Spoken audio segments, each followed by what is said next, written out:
All right, good afternoon, everyone. This is representing LCAP-State and Federal Programs Unit today. On behalf of the unit, I have the pleasure of welcoming you to our Day 2 workshop on school site council, advisory committees, and school plans. Yesterday, our training focused, or not yesterday, 2 days ago, our training focused on school site councils and advisory committees. And today we're taking a look specifically at school plans and planning requirements. Today's training will be a bit longer than the prior training. We'll end at 4:30, and so we will have a short break partway through. We reviewed your questions from yesterday, and we'll be getting out a Q&A shortly. However, some of them may be addressed in this afternoon's workshop. And the slides and recording from our previous workshop are posted on our website, and today's slides are also posted, and we will be posting a recording of today's meeting. So if we could go on to the next slide, please. This is our agenda for today. And as you can see, it addresses all aspects of school plans and planning requirements, including the school site's council's role in the process. Moving on to the next slide, as Bonnie mentioned in the prior training, a copy of the school site council handbook with samples of agendas and other resources is available for purchase on our website. If you don't already have a copy, you may find the resources very helpful. The additional resources that are included in this version of the handbook are provided in the attachments today. So if you have the most recent handbook from 2021, you can add those rather than purchasing a complete handbook again. And then on the next slide, as with all of our trainings, we ask that you put your questions in the chat box, and we will answer any that we can quickly. And for the others, we'll follow up with written responses in a Q&A that will be mailed to everyone who is registered, and the Q&A will also be posted on our website. And at this time, I'm going to turn it over to Rachel Garcia, who's going to begin with our information addressing the school plan for student achievement. Thank you, Jeannie. Good afternoon, everyone. So as Jeannie mentioned, in this section, we'll be taking a look at the requirements for school plans. The spirit and the intent behind the school plan for student achievement is a cycle of continuous improvement. It's an ongoing cyclical process where schools evaluate outcomes and progress toward goals, engage in strategic planning with educational partners based on a comprehensive needs assessment, and implement evidence-based interventions and strategies in an overall effort to improve the educational programs and student achievement at the school. School-level SIPSA development should also be in alignment with the district-level LCAP process. And the CDE has developed a web page for planning for the LCAP and the SIPSA to support an integrated approach to planning embedded in the context of continuous improvement. And for your reference, we've included the link to this web page at the bottom of the slide. So which schools must develop a SIPSA? Per Education Code 64001, a SIPSA is required if a school operates a program funded through the CONAP that requires a plan. So that means that a school operating a Title I Part A school-wide program must develop and implement a SIPSA. And this is the only program funded through the CONAP that requires a school plan. LEEs may also require that its schools develop a SIPSA. So for example, if a district has some schools that are Title I and some that are not, the district may choose to require all of its schools to develop a SIPSA regardless of Title I status.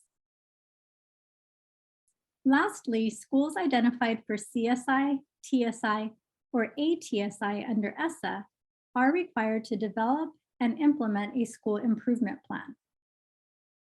And per Education Code 64001, a SIPSA may serve as the school improvement plan required under federal law for schools identified for targeted support and comprehensive support under ESSA. Next slide, please. Now, there are a number of legal requirements for school plans at both the state and the federal level. And state requirements for a school plan are established in Education Code 64001. Education Code 64001C states that a local educational agency shall ensure in the consolidated application that the SIPSA has been prepared in accordance with law, that school site councils have developed and approved a SIPSA for each school participating in programs funded through the consolidated application process, and that SIPSAs were developed with the review, certification, and advice of the School English Learner Advisory Committee if required. The Education Code also requires that SIPSAs be reviewed and approved by the governing board or body of the LEA at a regularly scheduled meeting whenever there are material changes. Now, we often get questions about what is considered a material change. So it's important to note that statute does not define material change. Any change in budget and related program services that might raise questions for educational partners should be considered material. A 10% budget change in a line item is also typically used as a rule of thumb for determining what constitutes a material change. Next slide, please. So continuing with legal requirements, Education Code 64001 specifies that the development of the school plan shall include the administration of a comprehensive needs assessment. And this needs assessment must include an analysis of verifiable state data, consistent with all state priorities and informed by all indicators, including pupil performance against state-determined long-term goals. The development of the school plan must also include the identification of the process for evaluating and monitoring the plan. Since the school site council is responsible for the development of the plan, the school site council must also be involved in the needs assessment process and the evaluation and monitoring of the plan. School site council minutes should document how they were involved in both of these components. The required content of school plans include goals, evidence-based strategies, actions, or services, and proposed expenditures, including the identification of resource inequities. So the SIPSA goals must address the needs of students and student groups based on the findings of the comprehensive needs assessment. The strategies, actions, and services included in the plan must be evidence-based and also aligned to the student needs determined through the needs assessment process. The SIPSA must also include proposed expenditures to address the findings of the needs assessment, including any resource inequities identified through this process. So essentially, everything should be aligned to the comprehensive needs assessment, which is why it's considered the foundation of the school plan. We'll be taking a deeper look at the comprehensive needs assessment process, evidence-based interventions, and resource inequities later in this presentation. Next slide, please. So as mentioned, there are legal requirements for school plans at both the state and federal levels. And this chart highlights key state and federal requirements for school plans with regards to who is responsible for the development of the plan, when the plan should be reviewed and updated, and what components must be included in the plan. And for your reference, we'll be including a handout of this chart with today's materials. The first column in the chart lists state requirements per education code. The second column lists federal requirements for Title I school-wide program plans under ESSA. And the last column identifies federal improvement plan requirements for schools identified for CSI, TSI, and ATSI under ESSA. And as mentioned, EdCode allows for the SIPSA to serve as the improvement plan for CSI, TSI, and ATSI as long as the plan meets federal requirements.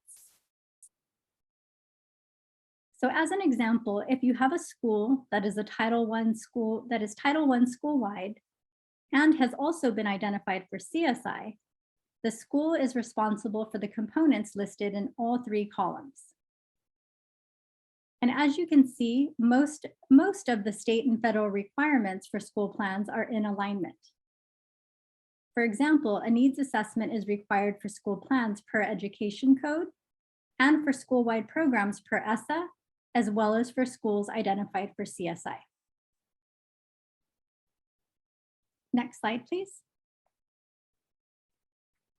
So the SIPSA is a one-year plan that is intended to be developed by school site councils and approved by the LEA's local governing board or body before or during the school year for which the plan is being implemented. It's important to note that statute does not specify a timeline or a deadline for when the development and approval of the SIPSA must occur. This is a local decision based on your local context and needs. However, it's also important to note that for schools identified for CSI and ATSI, the CDE has indicated that the expectation is that the school plan is fully developed and approved by the school and the LEA by the first day of the school year so that students and the school receive a full year of intervention and supports. This slide also lists some timeline considerations that are dependent on your district or school. So for example, the timing around the availability of data and budgets, like when schools receive information about budgets that will allow them to plan for proposed expenditures, or when data is available for schools to be able to measure the effectiveness of their actions. Perhaps the process schools are guided to use in terms of adjustments to plans and budgets may play a role in the timeline, or even the election and training process for school site council members. Also, the timeline of the LCAP may play a role to ensure alignment with the SIPSA. Although there is no required timeline or deadline, it's important to remember that you must have an approved plan in order to expend the funds.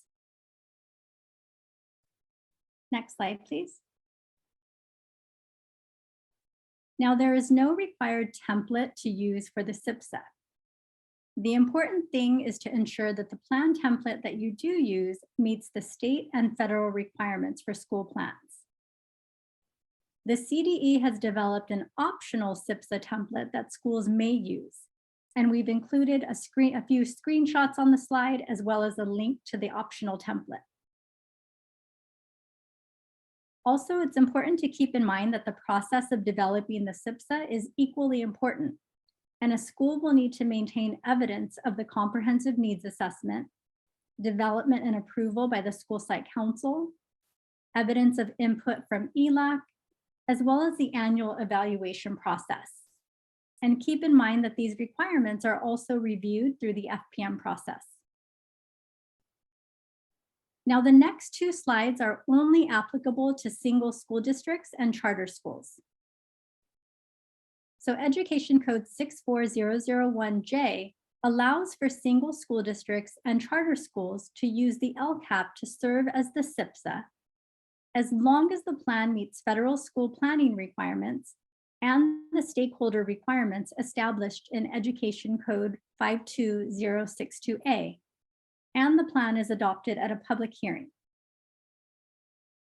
So there are several considerations for a single school district or charter school in determining whether this option would best support your needs. So for example, if you select this option, then the federal school planning requirements that were referenced in the chart on the previous slide would need to be included in the LCAP. Title I funded actions and budgeted expenditures would also need to be included in the LCAP. Schools would need to demonstrate in the LCAP how Title I funded actions are based on a comprehensive needs assessment to support the most at-risk students, and the additional stakeholder requirements specified in Education Code 52062A would need to be met. So this slide highlights the two different options available to single school districts and charter schools. So for option 1, if you choose to use the LCAP as your SIPSA, you would basically have one plan, the LCAP, which would also serve as your SIPSA. So for this option, you must consult with the required groups in developing the LCAP. So for charter schools, this includes teachers, principals, administrators, other school personnel, parents, and students. With this option, a school site council would not be required. As mentioned on the previous slide, all federal school planning requirements must be included within the LCAP. The last 4 bulleted items listed, which are bolded, are the additional stakeholder requirements specified in Education Code 52062A that are triggered if you're using the LCAP as your SIPSA. So that means you would need to establish a parent advisory committee, and the draft LCAP would need to be presented to that committee for review and comment, and a response would need to be provided in writing to the committee's comments. You would also need to establish an English learner parent advisory committee if you have an enrollment of at least 15% English learners and at least 50 English learners. The draft LCAP would need to be presented to the EL Parent Advisory Committee for review and comment. And again, a response would need to be provided in writing to the committee's comments. You would also need to consult with your Special Education Local Plan Area Administrator, or SELPA, in the development of the plan. And lastly, you would also be required to notify the public of the opportunity to submit written comments regarding proposed actions and expenditures in the LCAP. With option 2, if you choose not to use the LCAP as your SIPSA, you would then have 2 separate plans. You would have an LCAP and then a SIPSA. And for the development of the LCAP, you would need to consult with the required groups, which again for charter schools includes teachers, principals, administrators, other school personnel, parents, and students. And with this option, a school site council is then required for the development of the SIPSA. So again, for single school districts or charter schools, it's up to you to determine which option would best support your site's needs. And that concludes this section. So now I will turn it over to Adrienne. Thank you, Rachel. So we're going to take a closer look at school-wide programs. So a school-wide program is a comprehensive program that is intended to improve outcomes for students in a Title I Part A school. There are 2 types of Title I school programs. There is Targeted Assistance School Program Model and the School-Wide Program Model. The Targeted Assistance School Program Model is the default program for Title I schools. And in the Targeted Assistance School Program, services are provided to the eligible students that are based on multiple objective academically related criteria. These services must be supplemental to what is being provided to all students at the school. And all the activities, strategies, and interventions must be evidence-based. The other model is the Title I school-wide program. And the purpose of this program is to improve the academic achievement throughout the school for all students, especially for the lowest achieving students. A school must meet the eligibility requirements in order to implement a school-wide program at the school site. A school is eligible if the school serves a school attendance area in which not less than 40% of the students are from low-income families, or not less than 40% of the children enrolled in the school are from low-income families. If a targeted assistance school meets the eligibility criteria, they can move to a school-wide program. The school-wide program requires these steps to be followed. 1, a year-long planning process. 2, a comprehensive needs assessment. 3, a school-wide plan. And 4, an annual evaluation. In a school-wide program, the school does not require the identification of individual students for services as required in the targeted assistance model. And the allowability of costs for services is based mainly on the comprehensive needs assessment and is included in the school-wide plan.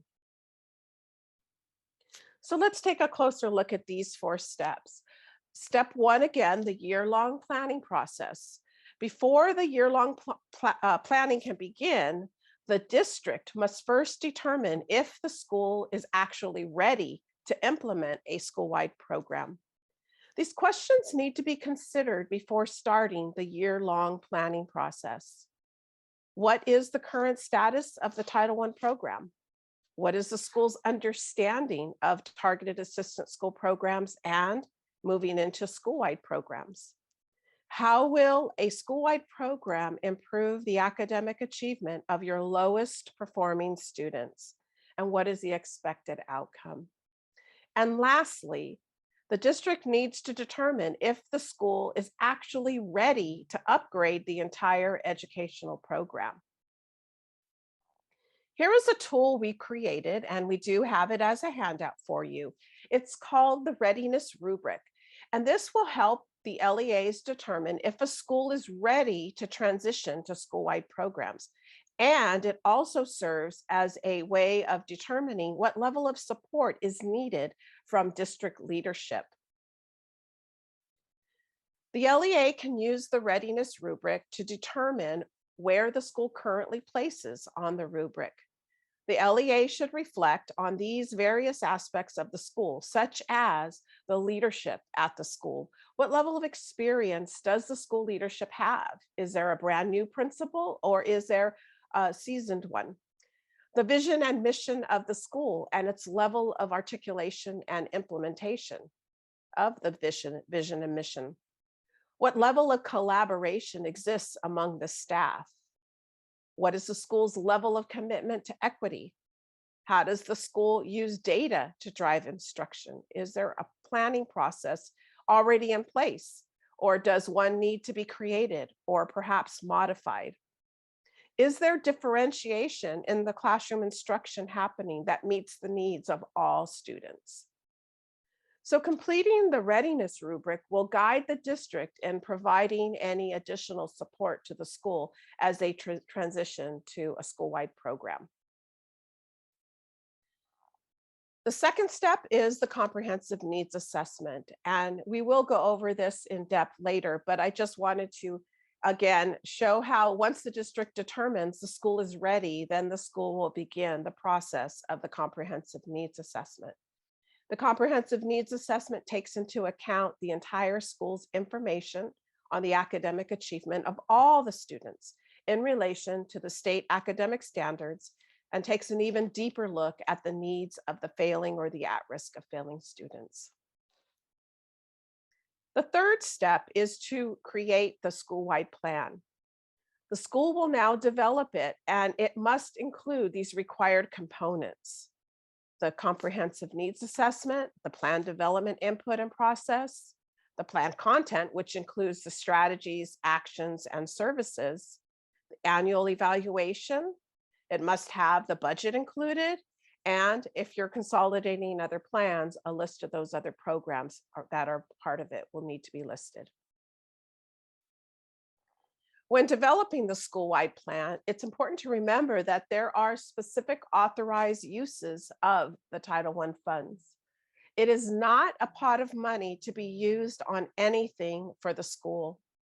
On CDE's website, you can find the webpage that explains the criteria for an allowable expenditure with Title I funds.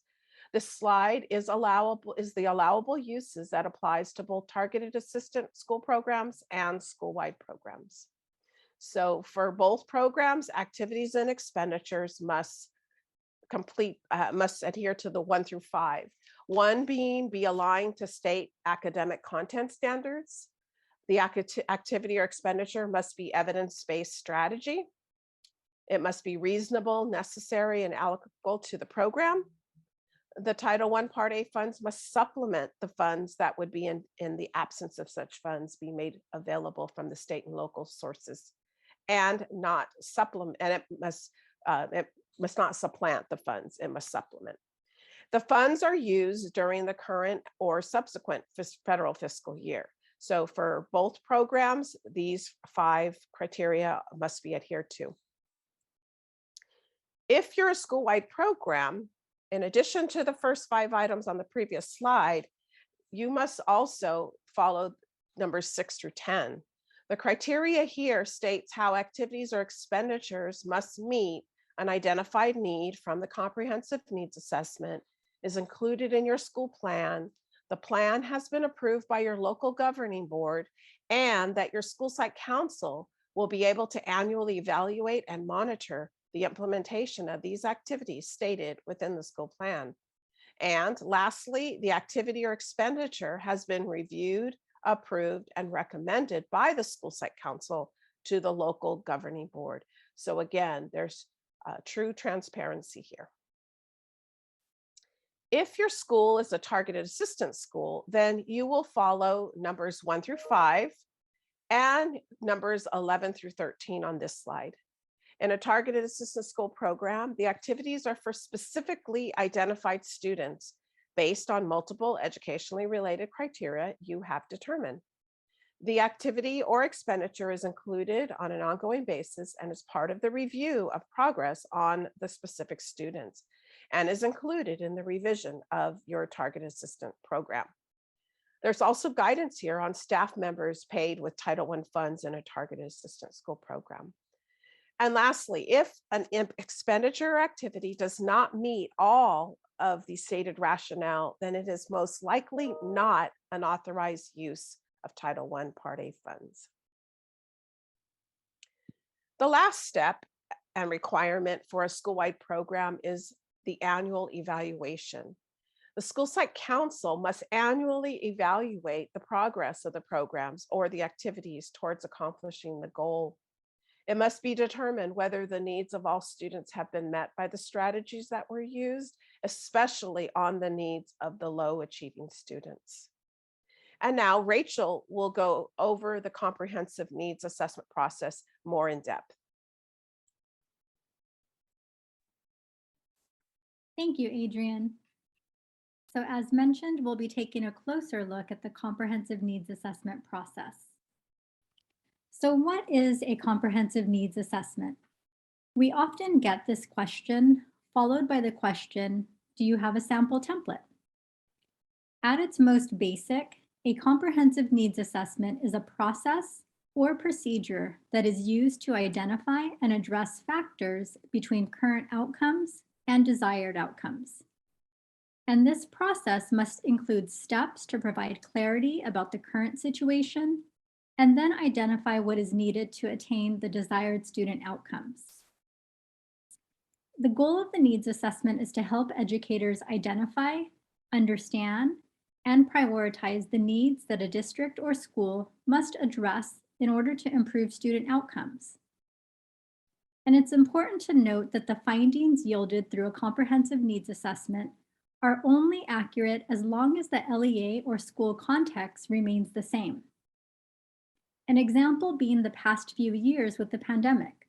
We know that student needs have greatly increased and are drastically different when compared to the needs before the pandemic. So this context really emphasizes the importance of conducting a comprehensive needs assessment. A needs assessment for improvement is a systemic process to identify the strengths and weaknesses within the context and constraints of the school. and dig deeper into root causes. Identifying areas of weakness is an essential first step toward identifying and addressing root causes of poor performance. Root cause analysis is a critical part of the needs assessment process because it addresses the problem rather than the symptoms of the problem. And the needs assessment process leads to the development of a plan to improve student outcomes. It's important to note that a needs assessment is not an isolated tool.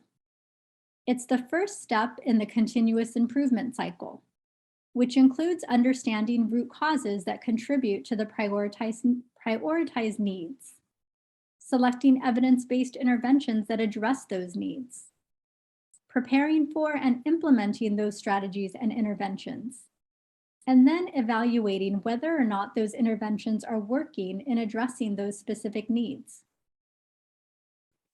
As previously mentioned, the needs assessment is the foundation of the school plan. All strategies and actions should be informed by and aligned with the data, which will lead to aligned acts of school improvement rather than random acts. So there's not one correct way to conduct a comprehensive needs assessment. And it's important to keep in mind that the needs assessment is a process. One resource that we want to share that highlights a needs assessment process is the State Support Network Needs Assessment Guidebook, produced by the American Institute for Research under the U.S. Department of Ed. This guidebook supports the development and facilitation of a needs assessment process and lays out 5 phases to support implementation of a needs assessment. These 5 phases include planning, collecting and organizing data, interpreting information, determining priorities, and lastly, connecting to implementation. For each phase of the needs assessment process, the guidebook includes critical steps, guiding questions, and key considerations. And we've included the link to this resource at the bottom of the slide. So the first phase is the planning phase. And this phase lays the groundwork for the rest of the needs assessment process. It involves defining the desired outcomes and creating a plan to achieve them. Some of the key questions to consider during the planning phase include, why are we engaging in this needs assessment? Who are the key educational partners? How will they be engaged in the process, and at what points in the process? What core topics will the needs assessment cover? So for example, will it include instruction, assessment, achievement, or school climate? And also, how will the results of the needs assessment be shared with educational partners? Data is a foundational component of the needs assessment process. And as mentioned earlier, the comprehensive needs assessment must include an analysis of verifiable state data, consistent with all state priorities and informed by all indicators, including pupil performance against state-determined long-term goals. Schools may also include additional data used to measure student outcomes. So this phase involves collecting various forms of data and organizing it in a way that is understandable and useful for educational partners who will be involved in interpreting the data. Some of the key questions to consider during this phase include, what data is readily available from existing sources? For example, CASP data, LPAC data, graduation rate, attendance, or local assessments such as benchmark data. What additional data is needed? And what are the best ways to collect this data? This might include surveys, observations, focus groups, or interviews. And how will the data be presented so that it is clear and understandable for educational partners? The next phase is interpreting information. During this phase, educational partners examine data to draw conclusions, identify trends, and begin to identify improvement needs. And some key questions to consider during this phase include, what does the data reveal? What are the strengths and the challenges of the current school program? Were there any themes or trends that emerged from the analysis of the data? Does the evidence gathered support educational partners' assumptions about strengths and needs? And how can we articulate what we have learned without casting blame? Through the needs assessment process, it's likely that multiple needs or concerns will emerge. So this phase involves prioritizing those needs so that improvement efforts are directed towards a manageable set of priorities, as well as those that will have the greatest impact for students. So some of the key questions to consider during this phase include, what findings or themes have emerged that, if addressed, will have the greatest potential for impact on student outcomes? How many priorities can the school realistically address at once? And is there additional data that is needed to make informed decisions about priorities or capacity for implementation? The final phase of the needs assessment process takes the results and turns those results into something actionable. So during this phase, educational partners dig deeper to understand root causes of prioritized needs so that they can be connected to relevant goals. The process of understanding the root causes of prioritized needs also informs the selection of appropriate evidence-based interventions. So some key questions to consider during this phase are, what are the potential underlying root causes of the prioritized needs or concerns? And how will the school connect the needs assessment results to the selection of evidence-based interventions and implementation of those interventions? In order to support schools with the needs assessment process, district leaders will need to determine what level of support is needed. And it's very likely that schools will be in different places and need different levels of support. So here are just a few ways that districts could support schools with the needs assessment process. First, ensuring that schools understand what the comprehensive needs assessment is and its purpose. Also, training school administrators and school site councils on how to conduct a comprehensive needs assessment. And supporting school administrators and school site councils in understanding the dashboard, data analysis, and how to conduct a root cause analysis. So those are just a few examples. So these next two slides highlight a tool that we created to summarize the needs assessment process and the findings. And we've also included this document as a handout with today's materials. So per the Code of Federal Regulations, schools operating a Title I school-wide program must document how the needs assessment was conducted, the results it obtained, and the conclusions it drew from those results. So this tool would serve that purpose by summarizing who was involved in the process and how, identifying the data that was reviewed, the results of that data, the conclusions drawn, as well as the prioritized needs and the potential root causes of those needs. Some districts require schools to include a summary of the needs assessment process and findings within the school plan. Schools must document the process and findings, whether it's included in the school plan or in a separate document. So as you can see on the slide, this part of the tool would document the educational partners involved in the process, the data sources reviewed, and the results of that data analysis. Next slide, please. So here we see the second page of the tool, which includes sections to the document to document the conclusions drawn, the prioritized needs, and potential root causes of those prioritized needs. Again, remember that a comprehensive needs assessment is not a thing or a document, but rather a process. So this document is not a needs assessment, but rather a tool to document your process and findings. And that concludes my section, so I will now turn it over to Debbie. Thank you, Rachel. So now I'm going to be reviewing evidence-based interventions. Next slide, please.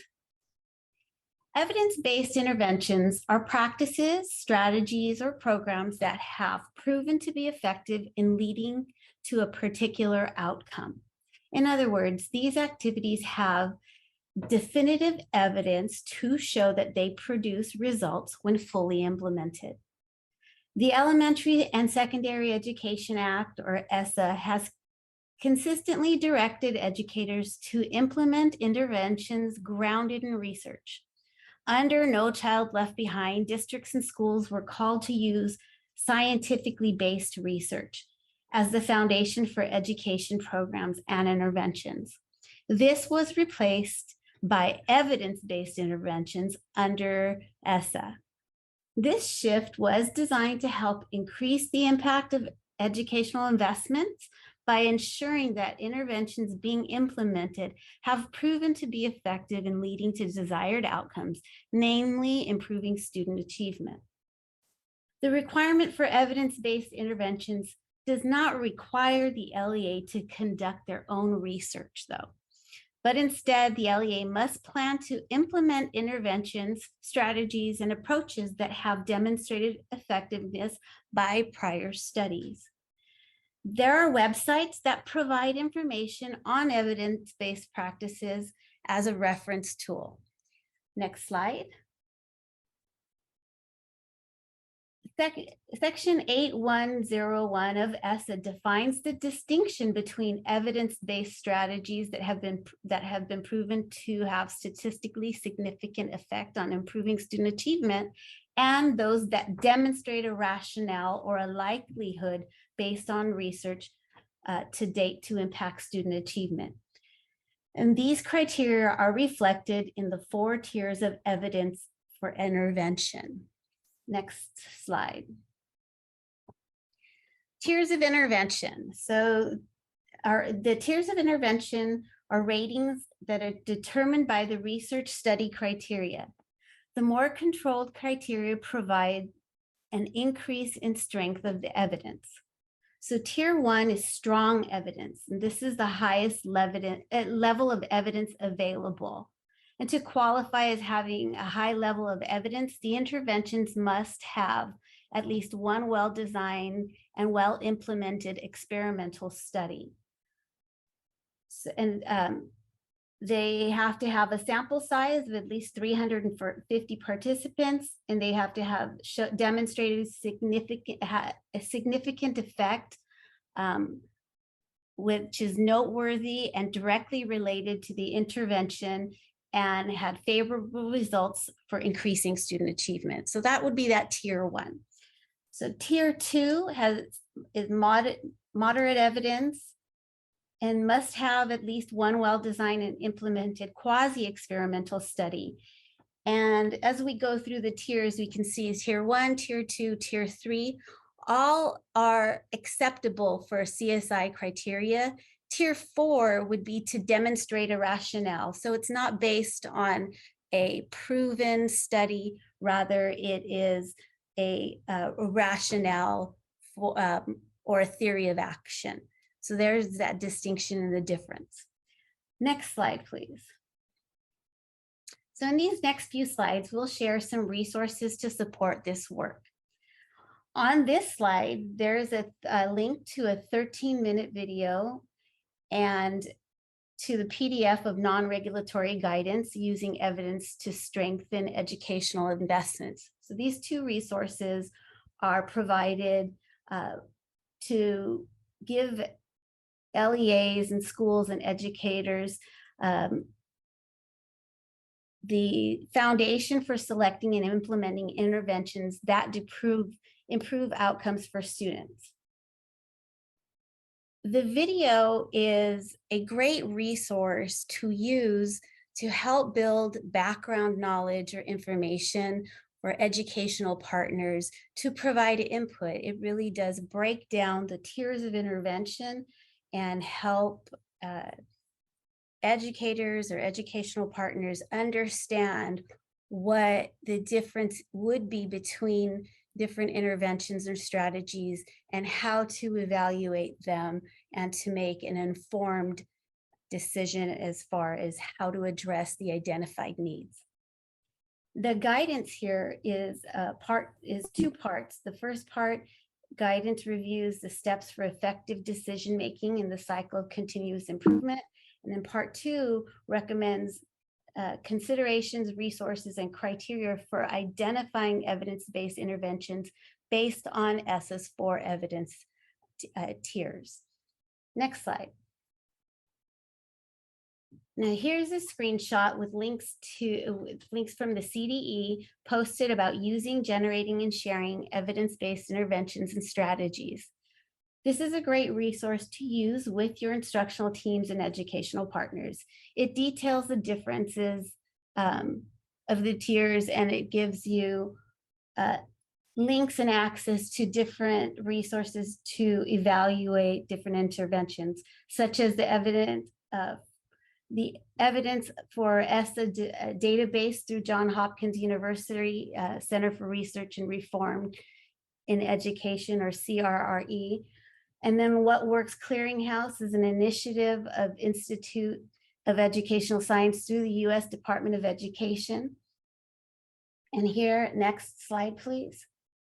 Here's a screenshot from What Works Clearinghouse, which can be used for a resource for locating the evidence, various educational interventions. These resources, excuse me, are the result of rigorous standards of review of effectiveness on a wide range of interventions, and also summarizes the settings and the populations used within the studies. So keep in mind, local capacity also helps predict the success of an intervention. So the availability of funding, staff resources, staff skill, and support for intervention should be considered when selecting evidence-based interventions. So understanding the capacity of your teams to implement intervention is also a critical factor when evaluating what might be effective in making positive outcomes and change for students. Next slide. From the What Works Clearinghouse, you can see here, this is a screenshot and how they rank the studies and the information synopsis of what was studied, the control group, the English learners. So it breaks it down for you so you can understand, does this look like what my district looks like? Does this look like it might be effective for our needs? Next slide, please.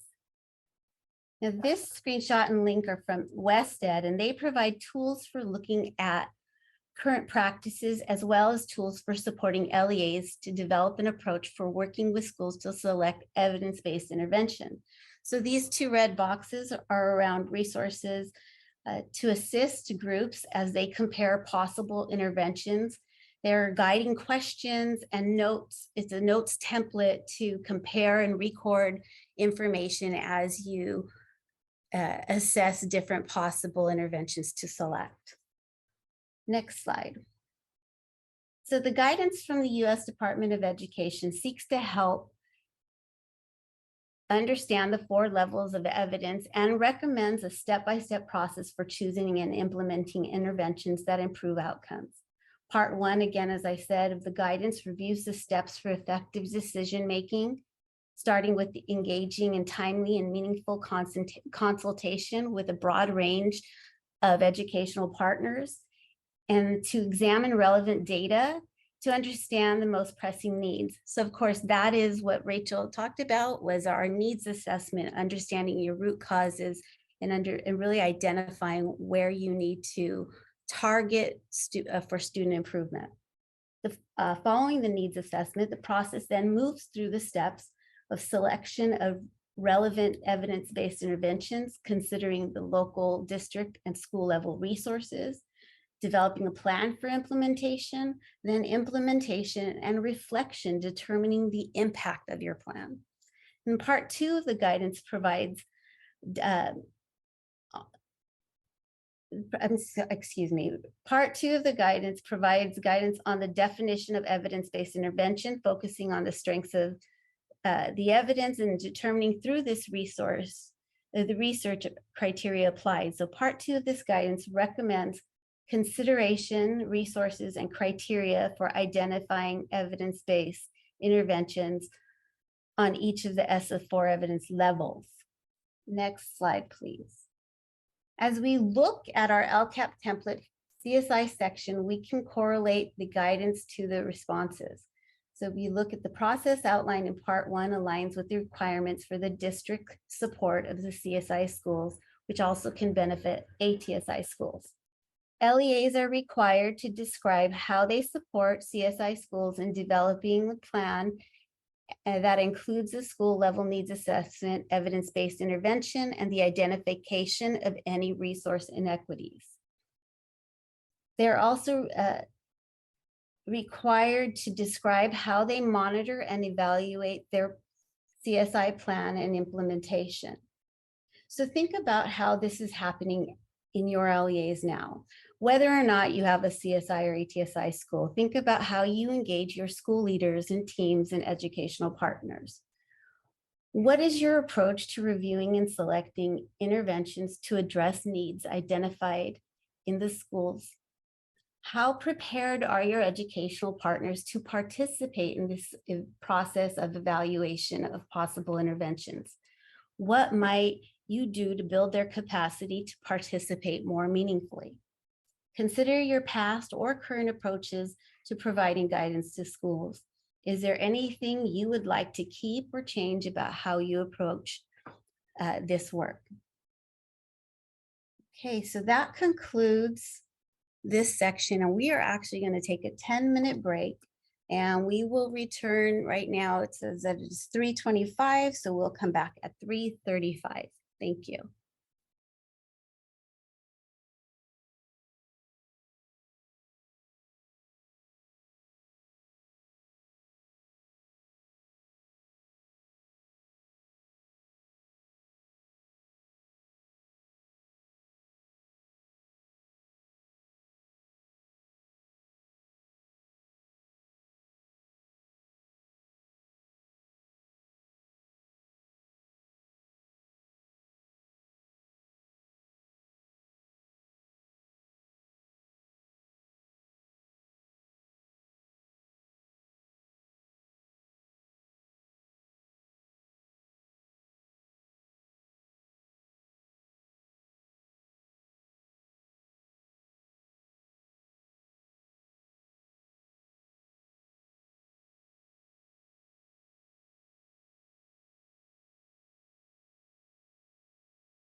Okay, so that was 10 minutes. Time flies. Now, in this section, we will be covering resource inequities. So keep in mind that every school prepares every child for tomorrow, no matter their home life, level of their parents' participation, their race, or income. Next slide, please. This slide references California Education Code 64001, which states that the SPSA shall include all of the following: the needs assessment, evidence-based strategies, and proposed expenditures, including the identification of resource inequities. Education code related to school plans was amended by AB 716 in 2018. And one of the changes was the addition of the identification of resource inequities in the SPSA development. We share this ed code because the identification of resource inequities would read in statute as required of all SPSAs.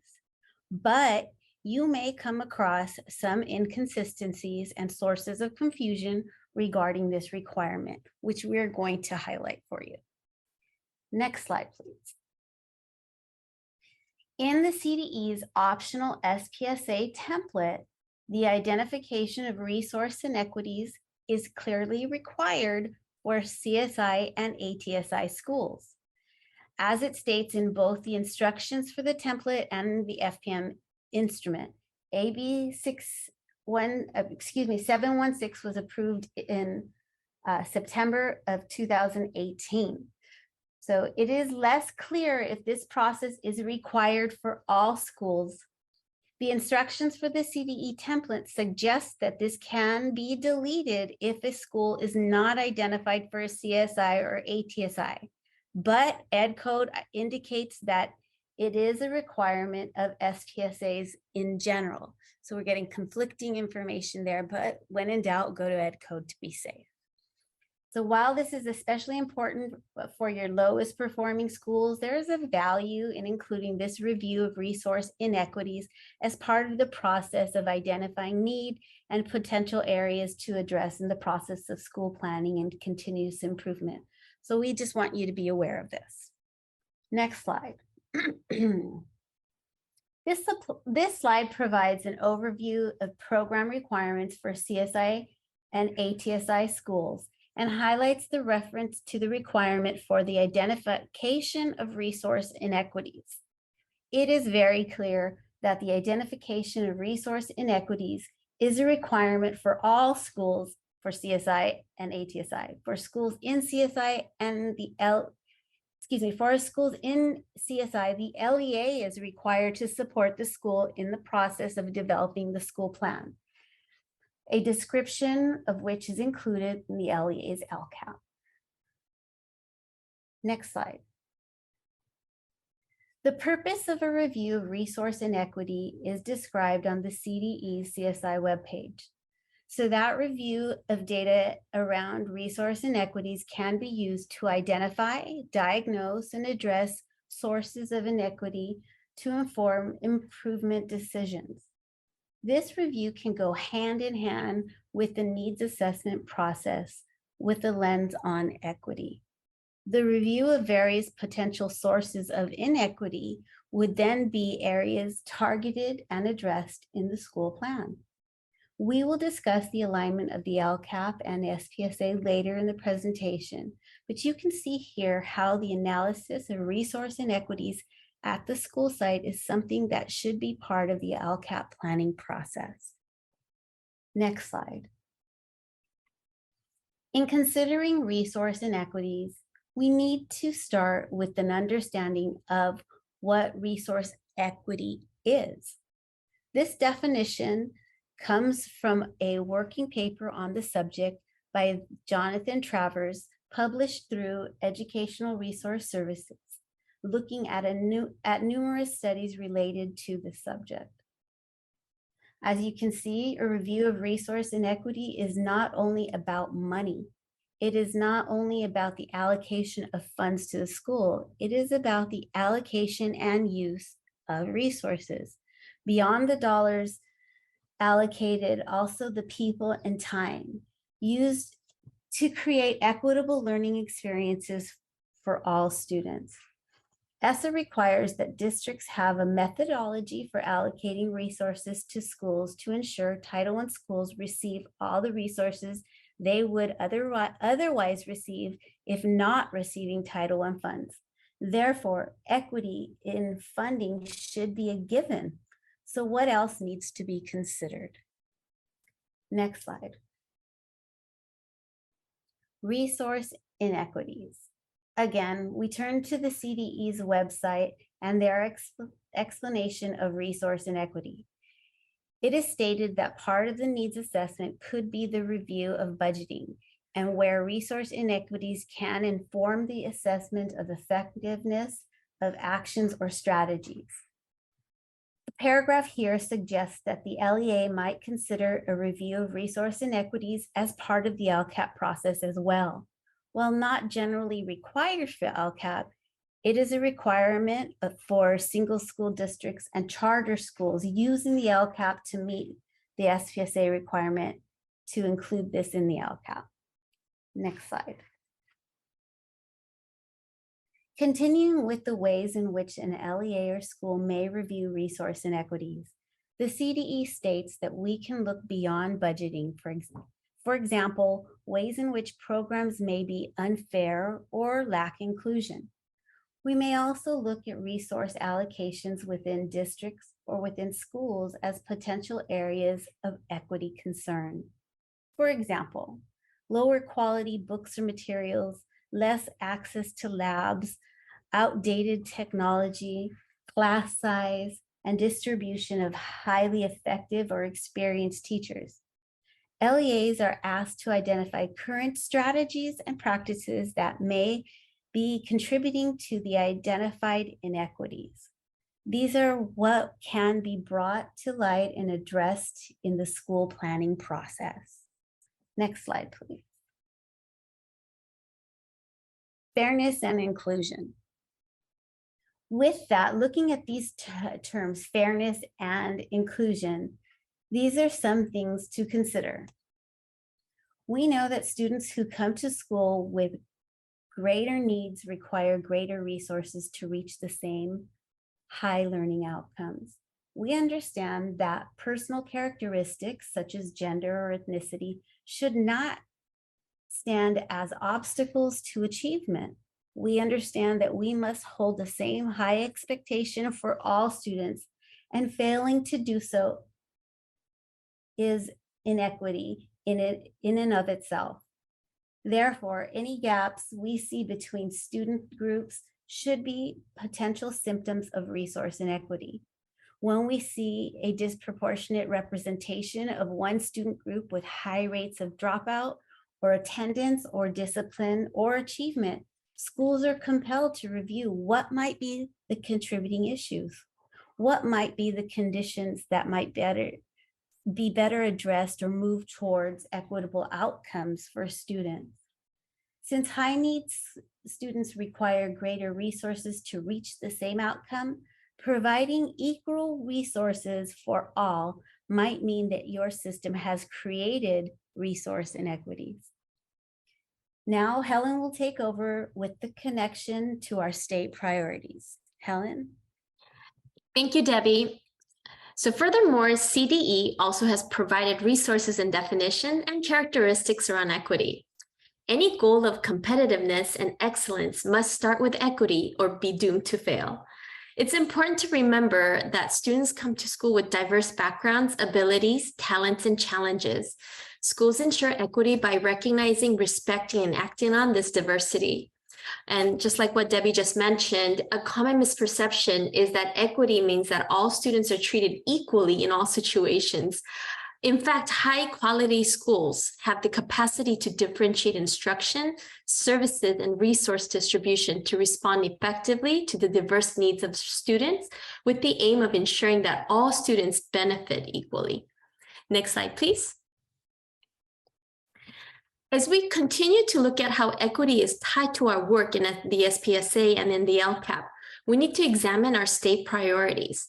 Each ray in the circle, I'm sure many of you have seen it, represents one LCFF priority. The star in the middle of the circle represents our child, our whole child from cradle to career, surrounded by those who want to ensure that all students are healthy, safe, engaged, challenged, and supported. So let's examine a few of the priorities and how equity should be considered. Next slide, please. The first priority is basic services, which includes teachers and standardized alignment instructional materials. Please consider the following as LEA supports schools to provide resource equity to meet the needs of historically marginalized communities. The LEAs or the districts can recruit, hire, and retain highly qualified staff and teachers representative of student demographics. The district should also engage in equity work for practices and policies for multicultural setting and create an asset-based system to support and retain new employees. CDE also has included resources on PEAT, promoting equitable access to teachers, and the link is also included in the slide. Next slide, please. With state priority number 2, schools should have high quality of implementation of state instruction that are reflective of student populations. The districts can engage in discourse and dialogue about equity, historical trauma, race, and bias. It also can ensure that teachers are equipped to support students to explore their own mindsets and skills to build their student agency and voice. Districts should explore and address their own deeply held beliefs about students and high expectations and provide sustained equity-centered professional learning to develop and support culturally proficient educators. Next slide, please. So to do this, we want to share this resource, a framework for districts and schools going through the process of reviewing potential resource inequities. In the ERS paper that was mentioned earlier, Jonathan Travers, who was quoted earlier in our presentation, explored 11 dimensions of resource equity and developed a set of diagnostic questions that can help systems self-assess. He classified dimensions 1 through 7, as you can see here, as factors that directly impact the student experience, and numbers 8 through 11 as indirect impacts. There are 7 factors that directly impact student experiences, and they include teacher quality, early intervention, and family academic engagement. And the factors that indirectly impact student experiences include school leadership quality and learning ready facilities. I would like to share a copy of this article with you, and it is also linked here on this slide. Next slide, please. This is the LACO's developed handout from adapted work from Travers's work, as mentioned previously in the previous slide. The handout is in the resources folder shared with you today. That's in the chat link. This resource takes each of the 11 dimensions of the resource equity and poses a set of questions to help districts or schools self-assess their current system. A district may choose to support schools in identifying a smaller number or a targeted subset of dimensions to review based on the needs assessment and the achievement or opportunity gaps that may be symptomatic of potential resource inequities. Next slide, please. So this is a sample from the chart on the previous slide showing the questions associated with one of the dimensions. This addresses rigor and expectations. Questions to identify possible resource inequities include, are student assignments in equivalent courses equally challenging across high and low need schools? Do schools with higher need students offer AP and advanced coursework at similar levels as schools with lower need students? These are questions to consider as LEAs and schools examine the resource around rigor and expectations. Next slide, please. Another resource that can be assessed through the web, another resource that I'm sharing here is that can be assessed through a website of Alliance for Resource Equity. Based on the work of Travers and others, they have packaged into 10 dimensions. You might notice that they are largely the same as the 11 dimensions, but family academic engagement was broadened in scope to include school climate, environment, and positive relationships in a dimension called Positive and Inviting School Climate. An early intervention and whole child approach, which were two separate dimensions in the Travers framework, is combined into one here called Students, Supports, and Intervention. This website also provides resources for schools and our educational partners to facilitate the process of reviewing resource inequities, and the link is also included in the slide. Next slide, please. So as we look at this and we heard our previous presentations, one process to support identification of resource inequity starts with a thorough data analysis and to identify at least one indicator that needs greater attention. Then determine which dimensions are mostly impacted and connected to this area. Then use the resources with the school team, such as ELAC or your leadership team, to create a deeper understanding and help determine the resource inequities within the system. After the discussion with varying teams, resource inequities will be determined and they can be summarized in the SPSA. Then explore the evidence-based interventions that can best address the identified resource inequities. And next slide, please. And finally, I want to remind you once again the definition of equity that we referenced today. Resource equity is the allocation and use of resources, people, time, and money to create student experiences that enable all children to reach empowering, rigorous learning outcomes, no matter their race or income. Consider how this framework can be used as a discussion starter to create a common language and facilitate a meaningful discussion around equity and resource inequities. LEAs and school leaders can ask themselves what it means to provide all students with an opportunity to achieve educational excellence. Look at the systems level, looking at equity and inequity across schools or across different student groups. At the school level, looking at equity and inequity across classrooms, grade levels, departments, content areas, and our student groups. So here are some additional questions that may be used as discussion starters as you look at how this process can be embedded into your overall SPSA development and for continuous student school improvement. What would equity look like? And how will we know that we have achieved equity? And what evidence will tell us that we were successful or are on the right track? So think about this, consider this, and thank you. And now I'll turn it over to Anita for steps to developing the SPSA. Thank you, Helen. How are we all feeling? I know we've gone over a whole lot of information up to this point, but please remember that the entire team is here to support you and answer any of your questions that may come up after the presentation. If you find that in the midst of this important work, or as you're guiding your site administrators through this process, and you need some additional information, please, please, please feel free to reach out to us.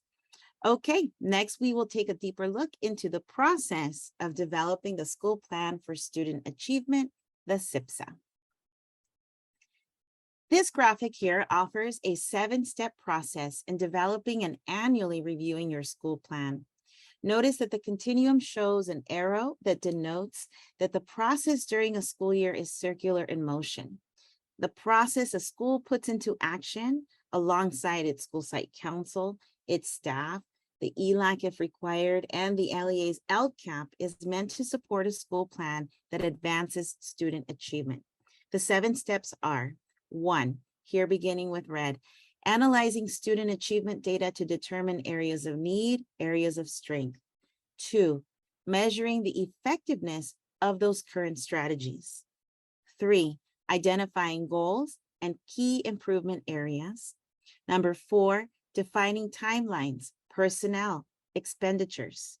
Number 5, recommending the SIPSA to the local governing board. And then 6, implementing the school plan. And lastly, monitoring the implementation of the school plan throughout the school year. Step 1, analyze student achievement data. The SIPSA must be based on an analysis of verifiable state and local student achievement data, which could include CASP or SBAC results, LPAC results for your English learners, local benchmark assessments, curriculum embedded assessments, chronic absenteeism and attendance rates, etc. It is a best practice to identify the assessments that will be analyzed and to delve into them with a lens that not only takes a look at the data from a whole, but also by disaggregated student groups as well. Step 2, measure the effectiveness of current improvement strategies. Schools conduct their needs assessment on the effectiveness of the school instructional program with the input of educational partners. Data may be collected using site, district, or CDE developed tools and may include surveys, interviews, observation, or review of records and/or documents and achievement data. Your school site council should consider the relationship between the current instructional program as informed by the data collection tools. An accurate assessment and a thoughtful analysis of the current instructional program is essential to raising academic performance. Also in this step, remember that the SIPSA must be developed with the review, advisement, and certification of applicable school advisory committees, such as the ELAC, if required at the school site. The advisory committees may wish to present their recommendations to the school site council in writing to facilitate communication. Advisory committee recommendations should be reflected in the school site council meeting minutes. The last part of this process enables the school site council to determine the areas of need and components of the instructional program that continue to be effective. Step 3, identify your goals and key improvements. The LEA's LCAP identifies goals from all 8 to 10, depending on your LEA, California priorities as applicable, and articulates the LEA's expectation, the LEA's metrics, and the actions. School level goals should be aligned with the LEA's LCAP. Once goals are established, all activities and related expenditures should be based on these goals and school needs. Goals should be SMART, specific, measurable, attainable, realistic, and time-bound. Step 4 involves defining timelines, funding, and expenditures, and the appropriate personnel. Essentially, expenditures, whether they're going to be paying for personnel, materials, equipment, services, are allowable if they are an effective means of accomplishing the purpose of the program. They are reasonable and necessary. They supplement, not supplant, the general program. This means that they cannot pay for services that are required by state law or services provided to ineligible students. Ensure that all expenditures paid for with Title I funds are included in the SIPSA. Step 5, recommend the SIPSA to the local governing board. By signing the SIPSA, the school site council is attesting to the following assurances. The school site council was properly constituted, has reviewed its legal responsibilities, has sought input from the required advisory committees, reviewed the content requirements for all programs included in the SIPSA, that the plan was based on the analysis of current practices and student academic performance, and that the plan was formally approved by the school site council before recommending it to the local governing board for review. Now, if the local governing board does not approve the plan, They must communicate this determination to the school site council with the specific reasons why, and ask the school site council to revise and resubmit for approval. But please keep in mind that the activities and expenditures in the SIPSA are not authorized for implementation at school sites until the SIPSA is approved by the governing board. Step 6, implement the SIPSA. Once the SIPSA has been board approved, the site and district administration are responsible for implementing and evaluating the activities in the SIPSA. Implementation of the plan includes assigning, directing, and supervising project staff, purchasing materials and equipment, and accounting for the funds, including time and effort reporting.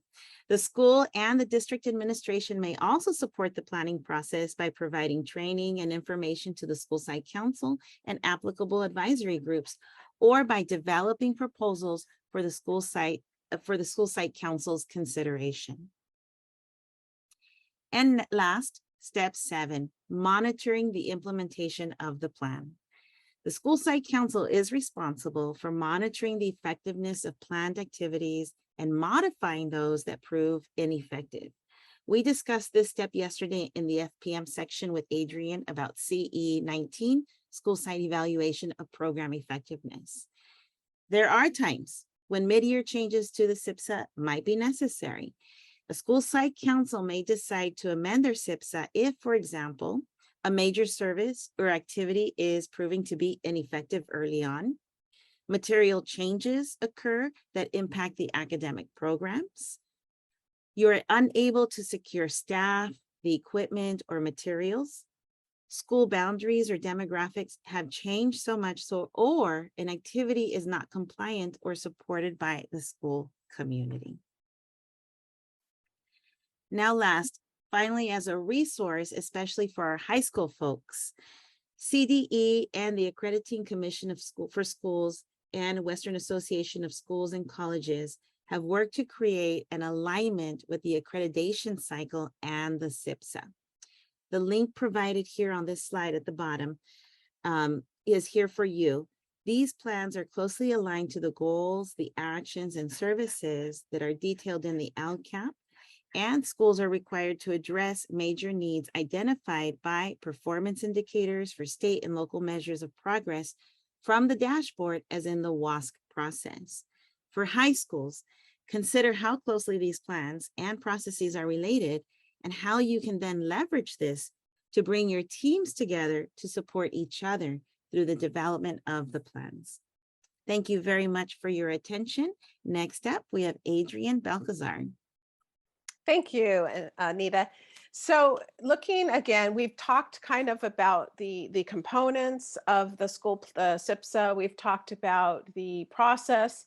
And again, looking a little more closely at CSI, TSI, and ATSI plans. And so here, if a school has been identified for any of these, the LEA and the school must partner with educational partners to locally develop and implement a plan to improve student outcomes. So what happens is Ed Code allows the SIPSA and ESSA allows the SIPSA to serve as the school improvement plan if a school is identified for CSI, TSI, and ATSI. Specifically for CSI, the site's CSI plan, which is the SIPSA, can take the place of the school improvement plan as long as it has the school level needs assessment, that it's been informed by all the state indicators, that it includes that evidence-based interventions, and it identifies the resource inequities.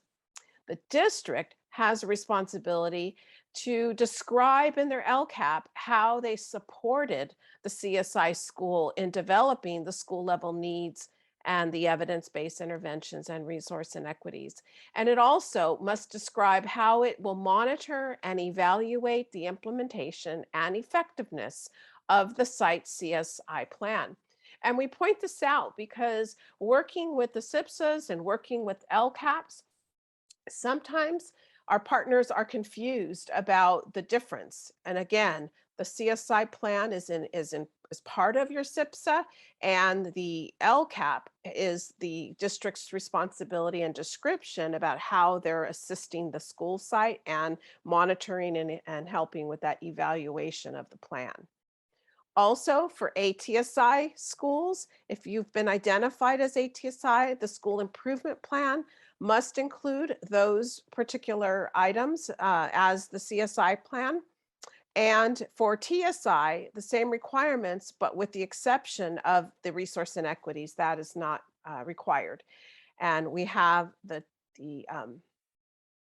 moving on, if your school is not receiving Title I and all of a sudden now you're required to have a SIPSA, that kind of triggers now you must have a school site council.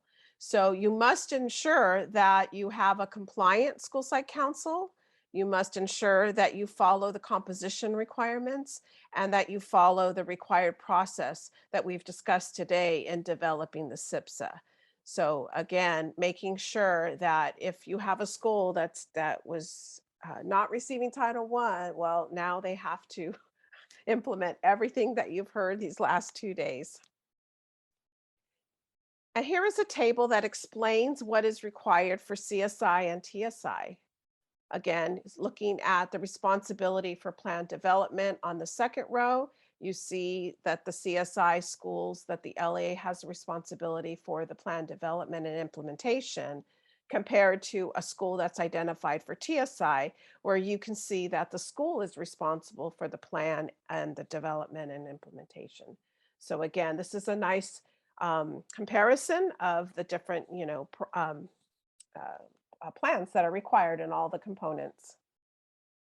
And then just wanted to point out one last time the different requirements of the state, the federal, and the requirements if your school is identified for CSI, TSI, and ATSI. So just again, showing the similarities in that the comprehensive needs assessment, you can see that it's a state requirement, a federal requirement, the comprehensive needs assessment, and for a CSI plan, it's based on school level needs assessment. You can also see, again, we talked a lot about evidence-based strategies. It's also determined here for the federal requirement is, evidence-based strategies and interventions. And for the CSI, TSI, it includes those evidence-based interventions. So again, noting the similarities and differences. And then lastly, again, as I stated before, the state requires the resource inequities, as well as if a school is CSI or ATSI, they will have to include the component of resource inequities. So again, this is a great way of helping all your educational partners, truly understand all the different requirements, and everyone can find themselves in any column here. And now we will hear from Jeannie, who will discuss how the LCAP Federal Addendum, and the SIPSA should be aligned and connected to your district's goals and outcomes. Thanks so much, Adrienne. Our training finishes up today with taking a brief look at the LCAP and the LCAP Federal Addendum and how they align with and impact the school plan. So if we could go to the next slide, please. This slide provides an overview of the purpose of each of these documents. The LCAP is a LEA or district level plan. It's a plan for all students to describe how the LEA is supporting all students and student groups in the 8 state priorities. In addition, the LCAP must demonstrate how the LEA is providing increased or improved services for 3 targeted groups in proportion to the additional funds the LEA receives for students who are low income, English learners, and or foster youth.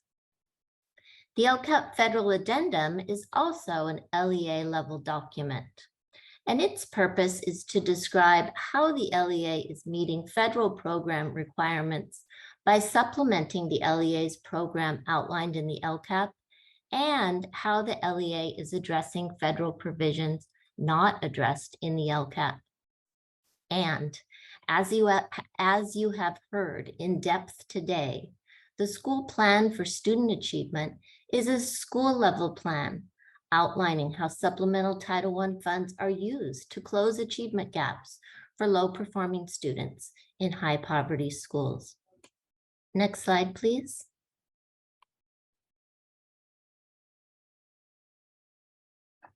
This slide shows the relationship of the three documents and how they are connected to supporting students. The LCAP sets district priorities, goals, and outcomes for all students and actions to address 8 state priorities and specific needs locally identified. The addendum shows how supplemental funds support goals within the context of federal requirements. And school plans for Title I schools describe how the schools using their Title I funds to close achievement gaps. School plans provide an additional support to close achievement gaps. Some LEAs may also require non-Title I schools to develop SPSAs, and they may ask them to describe in the plan how specific LCAP actions are being implemented at the school site. Next slide, please. This next slide provides a chart that shows where requirements for each of these documents come from, the timing for submission, the approval process and where it is approved, the focus of the plan, and the locus of decision-making. Here you will notice that the addendum column is colored differently. That's because the LCAP and the SPSA are plans, and the addendum is a descriptor of how specific ESSA provisions not addressed in the LCAP are addressed by the LEA. In the federal addendum, LEAs provide a narrative to explain their strategy for using federal funds to supplement and enhance local priorities or initiatives with state funds that are reflected in the LCAP. This includes provisions that are not addressed.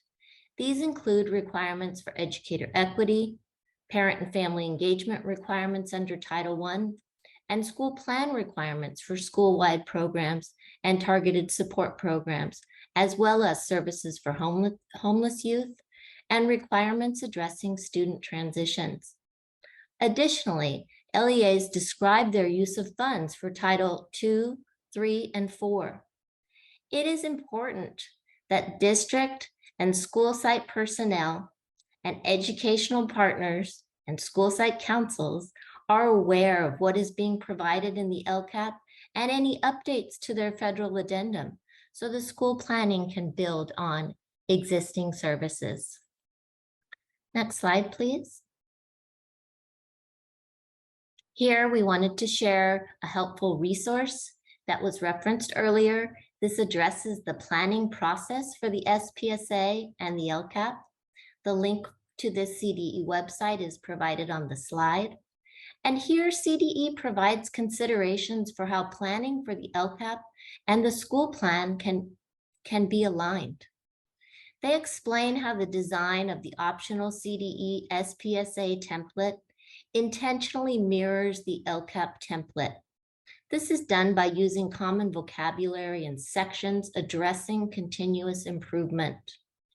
The intent is that each template is designed to reflect a planning process based on a continuous improvement model, where educational partners engage in a needs assessment and analysis to determine needs, and then develop strategies to address those needs.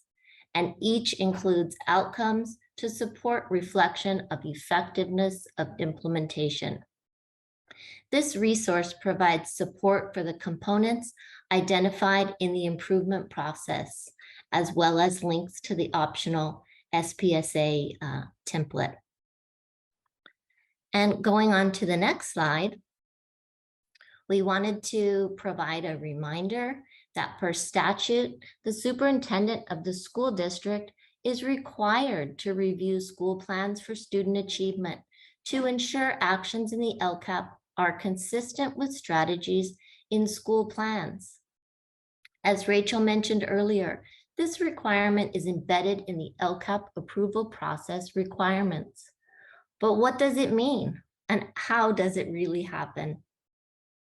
The intent here is for there to be an iterative process with information flowing back and forth from the school and the LEA, so that the needs assessment and annual evaluation processes from the schools and the LEA are aligned, so that decisions can best address the site and LEA level needs.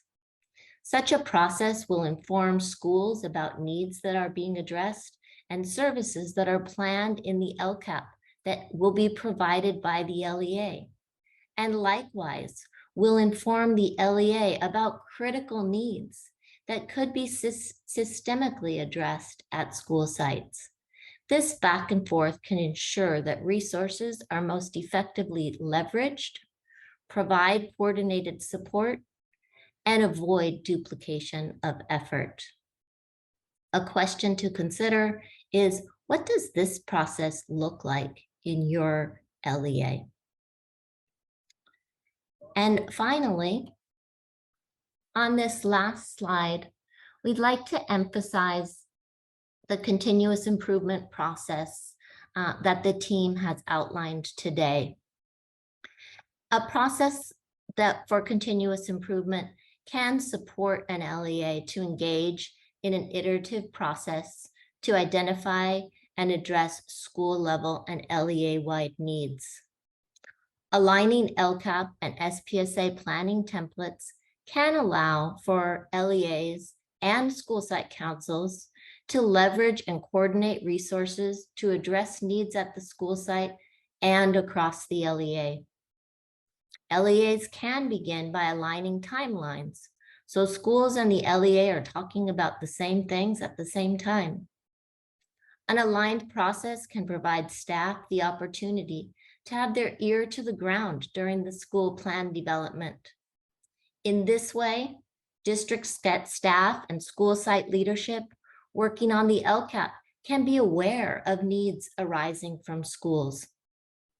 Then, if resource inequities are identified, LEA staff are aware of that and can determine with educational partners what should be addressed in the LCAP at the LEA level. Similarly, if common needs are arising across schools, LEAs are informed and can determine if those should be addressed district-wide or addressed school-wide at specific schools, rather than school by school. Additionally, LEA support in an aligned process may assist in determining if there are gaps in mandated services or basic services for all students that need to be addressed at the LEA level. An LEA may consider how continuous improvement planning timelines for SPSAs are aligned to the annual LCAP cycle, so school level needs can be best taken into consideration in developing LCAP goals and actions, and schools and school site councils can be aware of services provided through the LCAP. The graphic on the screen identifies 3 phases in the LCAP continuous improvement cycle. These include LCAP implementation in the fall, goal analysis beginning in the winter, and plan development and approval in the spring. And we'd like for you to consider, how does your SPSA continuous improvement cycle align to the LCAP cycle? And with that, we're going to move to our last question and answer slide. If you have an additional question, we're going to leave the chat open for a minute or so for you to finish those questions. On behalf of the team, I would like to thank you for joining us, and please reach out to us at the contact information on the next slide or via the chat. And again, on behalf of the team, we look forward to continuing to work together. Thank you for joining us this afternoon.